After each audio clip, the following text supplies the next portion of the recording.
saya awali. Assalamualaikum warahmatullahi wabarakatuh. Waalaikumsalam warahmatullahi wabarakatuh. Sebelumnya izin memperkenalkan diri. Nama saya Jelis Ramadati dengan NPM 2213032034 dari kelompok 6 mata kuliah Pendidikan Pancasila. Di sini dari program studi Pendidikan Pancasila dan Kewarganegaraan Fakultas Keguruan dan Ilmu Pendidikan Universitas Lampung. Baik, di sini saya akan menyampaikan presentasi saya dengan topik pembahasan hakikat pendidikan Pancasila. Pendidikan Pancasila. Jadi yang pertama saya sampaikan yaitu pengertian hakikat. Asal-usul kata hakikat adalah dari bahasa Arab yaitu al-haq yang artinya hak. Istilah hakikat adalah kenyataan yang sebenarnya atau sesungguhnya, dan hakikat berhubungan dengan makna atau arti. Sedangkan menurut Kamus Besar Bahasa Indonesia, hakikat adalah intisari atau dasar. Next. Pengertian hakikat Pancasila.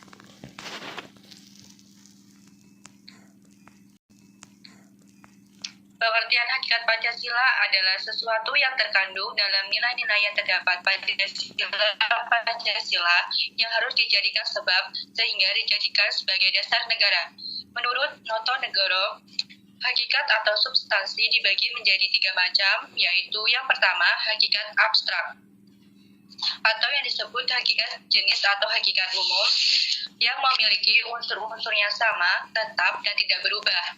Yang kedua yaitu hakikat pribadi, yaitu unsur-unsur yang tetap yang menyebabkan segala sesuatu yang bersangkutan tetap dalam diri pribadi.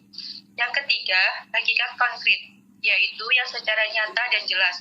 Hakikat konkret sebagai pedoman praktis dalam kehidupan berbangsa dan negara Indonesia. Next. Tujuan pendidikan Pancasila. Tujuan pendidikan Pancasila dapat membentuk warga negara yang baik dan paham akan hak dan kewajibannya sebagai warga negara serta memiliki rasa cinta dan nasionalisme terhadap negara Indonesia. Pancasila merupakan dasar falsafah dan ideologi negara yang diharapkan dapat menjadi pandangan hidup bangsa Indonesia sebagai 3 fungsi pokok Pancasila sebagai pandangan hidup dalam kehidupan bernegara. Yang pertama, mempererat bangsa Indonesia, memelihara dan mengukuhkan persatuan dan kesatuan. Fungsi ini sangat penting bagi Indonesia, karena Pancasila tidak hanya merupakan ide-ide atau perenungan dari seorang saja, melainkan nilai-nilai bangsa Indonesia yang dirumuskan untuk seluruh unsur-unsur bangsa dan negara Indonesia. Yang kedua, membimbing dan mengarahkan bangsa menuju tujuannya. Pancasila menjadi cita-cita bangsa Indonesia, sekaligus menjadi sumber motivasi dan tekad perjuangan mencapai pembangunan nasional melalui pengamalan Pancasila. Yang ketiga, menyoroti kenyataan yang ada dan mengkritisi upaya perwujudan cita-cita yang terkandung dalam Pancasila. Pancasila menjadi ukuran untuk melakukan kritik mengenai keadaan bangsa dan negara Indonesia. Next.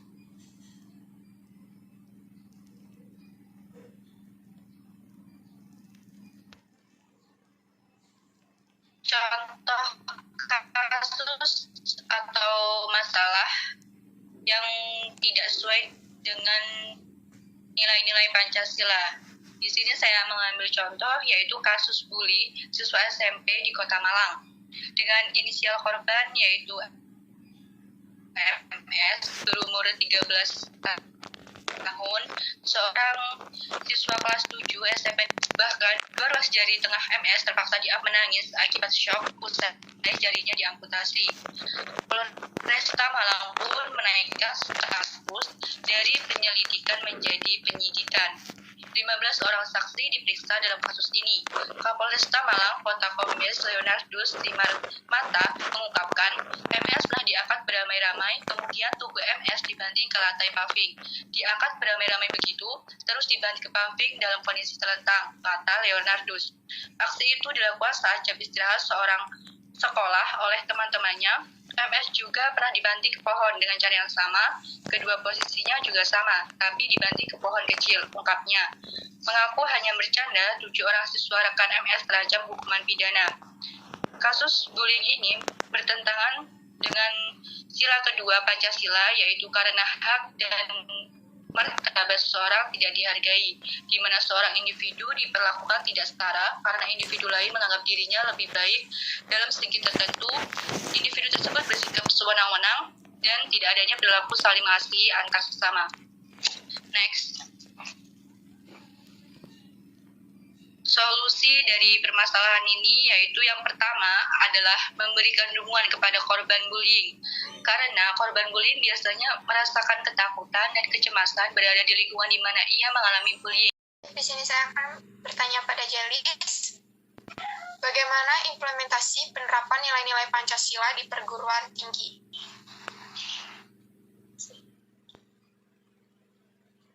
Baik, terima kasih pertanyaannya Nilu.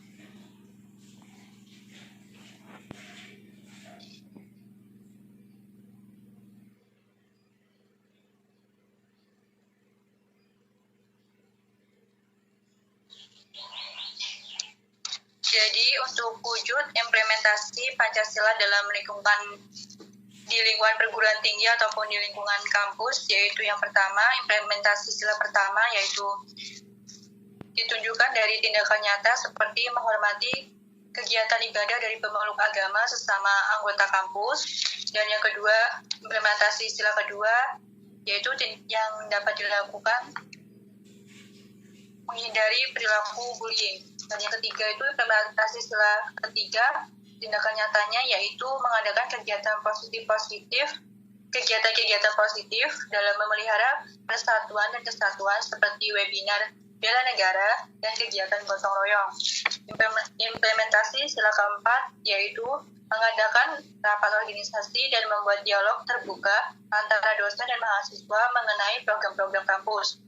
Implementasi sila kelima yaitu pemberian fasilitas yang merata bagi seluruh mahasiswa. Baik, apakah bisa diterima jawabannya? Nah, terima kasih. Untuk teman yang menampilkan presentasi, bisa ditampilkan kembali presentasi saya di slide ke-7.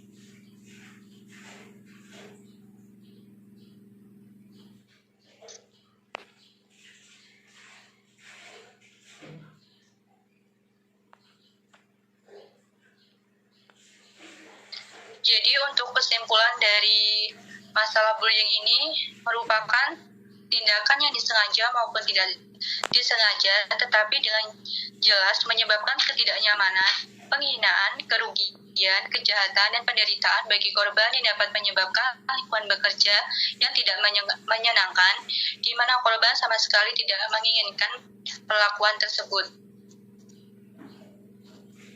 Sekian yang dapat saya sampaikan. Kurang dan lebihnya saya mohon maaf. Saya akhiri. Wassalamualaikum warahmatullahi wabarakatuh.